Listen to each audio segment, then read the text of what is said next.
ஐந்து கருத்தினை ஆனை முகத்தினை இத்தின் இளம்பிறை போலும் எயிற்றினை நந்தி மகந்தனை ஞான கொழுந்தினை குந்தியில் வைத்தடி போற்றுகின்றேனே. குரு சரணம். தர்மசாஸ்திர ஜோதிட வித்யாலயாவின் வாரம் 6வது நிகழ்ச்சியில் இந்த வார தலைப்பு வாழ்க்கையை வளமாக்கும் ஸ்தலங்களும் ஸ்தல விருட்சங்களும் 27 நட்சத்திரங்களும் என்ற தலைப்புல நம்ம பார்க்க போறோம். அது என்னங்க ஸ்தல விருட்சம்? 27 நட்சத்திரத்துக்கு உண்டான மரங்கள் என்னென்ன நம்ம பார்த்துருக்கோம். இப்ப ஸ்தல விருட்சம் ஒவ்வொரு நட்சத்திரத்துக்குமே ஒரு சில குறிப்பிட்ட ஸ்தலங்களுக்கு மட்டும்தான் நம்ம போய் அதை தரிசனம் பண்ணிட்டு வந்திருக்கோம். இப்போ 27 நட்சத்திரத்துக்கும் ஒரு மரம் மட்டும் இல்லாம ஒரு நட்சத்திரத்துக்கு பல்வேறு ஸ்தலங்கள் உள்ளது, பல்வேறு ஸ்தல விருட்சங்கள் அந்த ஸ்தலத்தில் இருக்குது என்ற தலைப்புல தான் நான் இப்ப பேச வரேன்.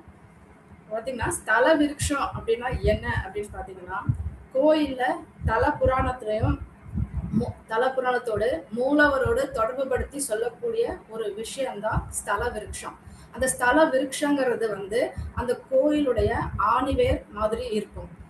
கர்ப்பகிரகத்துல எப்படி சக்தி முழுமையா ஆக்கிரமிப்பு இருக்குமோ அதே போல அந்த ஸ்தல விருட்சம் சொல்லக்கூடிய இடத்துல அந்த கோயில் கருவறையினுடைய அத்தனை சக்தியும் ஆக்கிரமிச்சு அந்த ஸ்தல விருட்சம் தன்னுள்ளே கொண்டு இருக்கும்.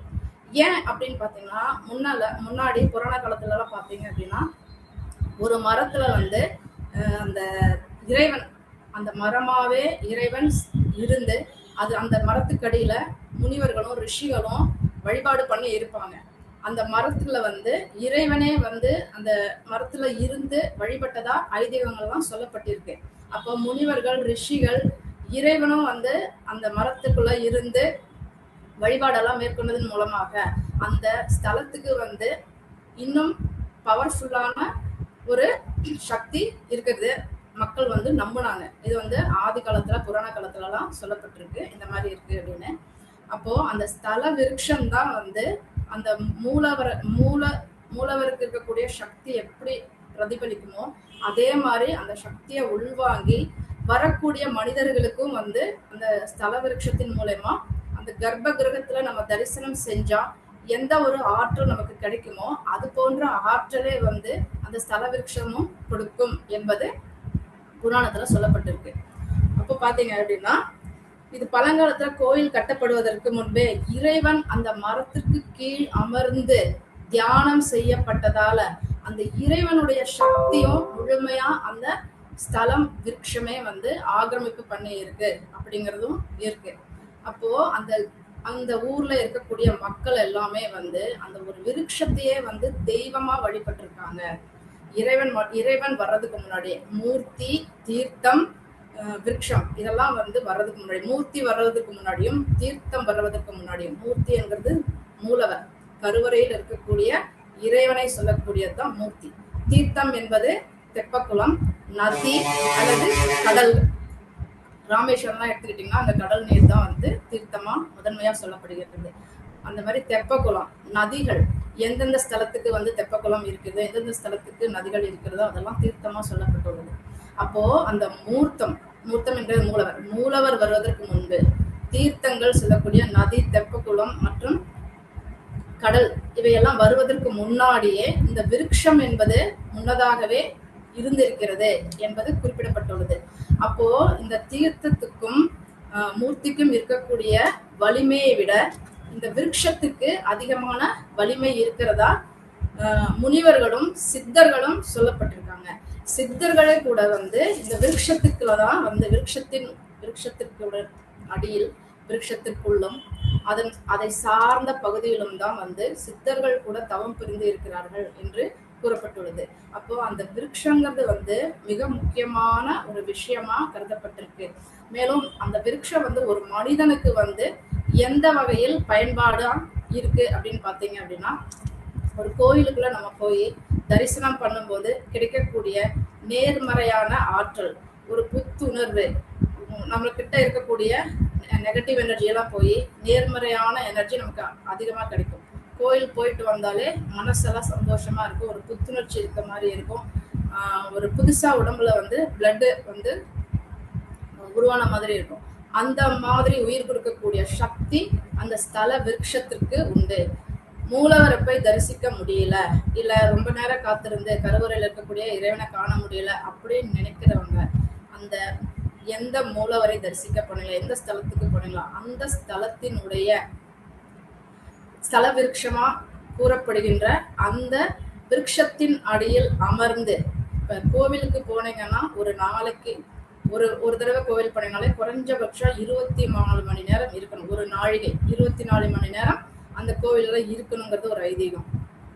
அது மாதிரி அந்த ஸ்தல விருட்சத்துக்கு அடியில அந்த ஸ்தல விருட்சம் எங்க இருக்கு, அதனுடைய வேர் எந்த பகுதி வழியாக எந்த திசை நோக்கி செல்கிறதுன்னு பார்த்து அந்த வேர் செல்லக்கூடிய பகுதியில் அதை சார்ந்து அங்கே அமர்ந்து இருந்தீர்களா 20 நிமிடம், குறைந்தபட்சம் ஒரு 20 நிமிஷம் அங்க அமர்ந்து இருந்து மௌனமாக இறைநாமத்தை ஜெபித்து கொண்டு 20 நிமிடம் அமர்ந்தால் அந்த கருவறையில் இருந்து இறைவனை தரிசித்த பலன் இந்த ஸ்தல விருட்சத்தில் இருந்ததற்கு கிடைக்கும் என்று புராணங்கள் சொல்லப்பட்டிருக்கு. புராணங்கள் கூறுகிறார்கள், சித்தர்களும் இதை வலியுறுத்தி சொல்லி இருக்கிறார்கள். ஸ்தல புராணம் விருட்ச சாஸ்திரத்தில் இது கூறப்பட்டுள்ளது. ஸோ அப்போ அந்த அளவு பவர்ஃபுல்லான வலிமை கொண்டதுதான் அந்த ஸ்தல விருட்சம். ஒவ்வொரு கோயில்களிலும் ஒரு ஸ்தல விருட்சம் இருக்கு. அந்த ஸ்தல விருட்சமும் அந்த கொடிமரமும் அந்த மூலவர் என்று சொல்லக்கூடிய கர்ப்ப கிரகத்தில் இருக்கக்கூடிய சக்தியை நமக்கு தாங்கி கொடுத்து வரக்கூடிய மனிதர்களுக்கு நேர்மறை ஆற்றலை கொடுத்து கொண்டே இருக்கிறது. அப்போ அந்த ஸ்தல விருட்சத்தை நம்ம அனுதினமும் வணங்க வேண்டும்.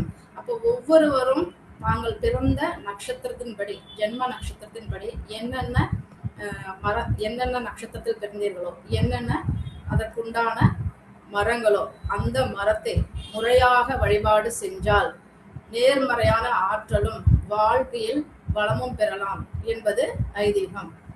அப்போ ஸ்தல விருட்சம் இருப்பதற்கு என்ன காரணம் அப்படின்னு பார்த்தீங்கன்னா, இந்த பூமியில அந்த மரமானது, ஸ்தல விருட்சம்ங்கிறது, விருட்சம்ங்கிறது மரம், அந்த மரமானது பூமியில எந்த அளவு அதனுடைய வேர் கிளை விட்டு பூமிக்கடியில் பறந்து விரிந்து இருக்கிறதோ அது போன்றே ஒரு மனிதன் கோவிலுக்கு வரும்போது அவனுடைய ஆன்மீக எண்ணங்களும் மனத்தினுள் பறந்து விரிந்து இருக்க வேண்டும் என்பது ஒரு ஐதீகமாக சொல்லப்படுகிறது.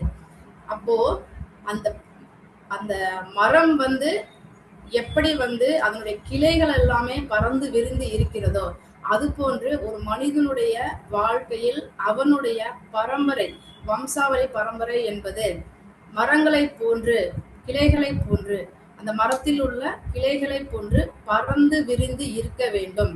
அதுவே அதனுடைய பரம்பரையாகவும் பரம்பரை உறவுகளாகவும் குடும்ப உறவுகளாகவும் சொல்லப்பட்டுள்ளது. அதில் இருக்கும் காய்கள், கனிகள், பழங்கள் அவைதான் மனிதன் அவர் செய்த நற்பலனுக்கு உண்டான பலன்கள் என்று கூறப்பட்டுள்ளது. ஒரு மரம் இருக்குன்னா அந்த மரத்தினுடைய கிளைகள் எப்படி பறந்து விரிஞ்சிருக்கோ அது போன்றதுதான் மனிதனுடைய வாழ்வையில் இருக்கக்கூடிய அவனுடைய வம்சாவளின்னு சொல்லப்பட்டிருக்கு. சரிங்களா? அடுத்து அந்த மரத்தை எப்படி இறைவனா, ஆதிகால மனுஷங்களா ஒரு மரத்தை இறைவனாவே பாவிச்சு வழிபடுறாங்களோ அதே போன்று மனிதனும் தனது உறவுகளையும் பாவித்து உறவுகளையும் மேன்மேலும் நல்ல நல்ல விதத்தில் அவனுடைய வம்சம் வளர வேண்டும் என்பதற்காக அந்த உறவுகளையும் அவன் பாவித்து நல்முறையில் பேணி காக்க வேண்டும் என்கிறதையும் இந்த மரம் சொல்கிறது. ஆள் போல் தலைத்து வளர வேண்டும் என்பது போல இந்த உறவுகளையும் மரம் எப்படி தலைத்து ஓங்கி இருக்கிறதோ அவனுடைய உறவுகளையும் அந்த அளவு வைத்துக் கொள்ள வேண்டும் என்று சொல்லப்பட்டுள்ளது. அதன் பிறகு இந்த விருட்சமானது ஒரு மனிதனின் வாழ்க்கையில் கஷ்ட காலங்கள் அல்லது அவனுடைய தசாபுத்திகள் சரியில்லை என்றால் அந்த நேரத்திற்கு உண்டான அவனுடைய ஒரு ஜாதகரின் தசாபுத்தி சரியில்லை என்றால் அந்த தசாபுத்திக்கு ஏற்றவாறு விருட்சங்களை வாங்கி அனுதினமும் அந்த விருட்சத்திற்கு நீரூற்றி அந்த விருட்சத்தை வளர்த்தால் அவனுடைய அந்த ஜாதகருடைய தசாபுத்தி சரியில்லை என்றால் அது நிவர்த்தியாகும் என்றும் கூறப்பட்டுள்ளது. சரிங்களா?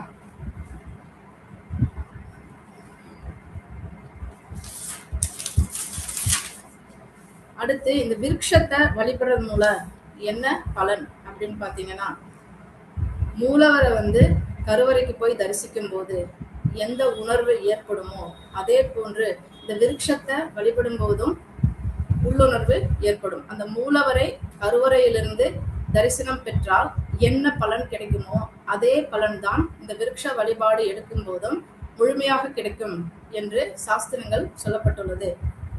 ஆயில்ய நட்சத்திரம். இந்த ஆயில்ய நட்சத்திரத்துக்கு உண்டான ஸ்தல விருட்சம் புன்னை மரம். இந்த புன்னை மரம் இருக்கக்கூடிய ஸ்தலங்கள் என்னென்னு பாத்தீங்கன்னா, அருள்மிகு ஸ்ரீனிவாச பெருமாள் பத்மாவதி தாயார் திருக்கோயில், புன்னை நகர், தூத்துக்குடி. அடுத்து அருள்மிகு சாட்சிநாதேஸ்வரர் புன்னைவனநாதர் கோவில், கும்பகோணம். அருள்மிகு மாரியம்மன் திருக்கோயில், புன்னைநல்லூர், தஞ்சாவூர். அருள்மிகு திருவிக்கிரமர் உலகளந்த பெருமாள் பூங்கோவல் நாச்சியார் திருக்கோயில், திருக்கோவிலூர், விழுப்புரம். அருள்மிகு கபாலீஸ்வரர் கற்பகாம்பாள் திருக்கோயில், மயிலாப்பூர், சென்னை. அருள்மிகு தாமோதர பெருமாள் திருமாழழகி திருக்கோயில், தாமல், காஞ்சிபுரம். அருள்மிகு நித்திய கல்யாண பெருமாள் லக்ஷ்மி வராக பெருமாள் திருக்கோயில், திருவிடந்தை, காஞ்சிபுரம். அருள்மிகு தலசயன பெருமாள் நிலமங்கை தாயார் திருக்கோயில், மகாபலிபுரம். அருள்மிகு விருத்தபுரீஸ்வரர் பெரியநாயகி திருக்கோயில், திருகுணவாசல், புதுக்கோட்டை. அருள்மிகு ஸ்ரீரங்கநாத பெருமாள் ரங்கநாயகி திருக்கோயில், ஸ்ரீரங்கம், திருச்சிராப்பள்ளி. இந்த ஆயில்ய நட்சத்திரத்துக்கு புன்னை மரம் ஸ்தல விருட்சமாக கொடுக்கப்பட்டிருக்குது. அந்த புன்னை மரம் புன்னக மரம் இருக்கக்கூடிய கோவில், புன்னக மரம் ஆயுள் நட்சத்திரத்துக்கு ஸ்தல விருட்சமாக கொடுக்கப்பட்டுள்ள கோயில் அப்படின்னா, அருள்மிகு ஆதி திருவரங்க பெருமாள் ரங்கநாயகி தாயார் திருக்கோயில், ஆதி திருவரங்கம், விழுப்புரம் மாவட்டம். அடுத்து முருங்கை மரம் விருட்சமாக கொடுக்கப்பட்டுள்ள கோயில், அருள்மிகு விருந்தீஸ்வரர் திருக்கோயில், வடமதுரை, கோயம்புத்தூர். கோயம்புத்தூர்ல இருக்கக்கூடிய விருந்தீஸ்வரர் திருக்கோயில்ல முருங்கை மரம் ஸ்தல விருட்சமாக இருக்கு. அதே மாதிரி கல்யாண முருங்கை ஸ்தல விருட்சமாக இருக்கக்கூடிய கோயில், அருள்மிகு கச்சாலீஸ்வரர் கச்சபேஸ்வரர் அழகாம்பிகை திருக்கோயில், பாரிமுனை, சென்னை.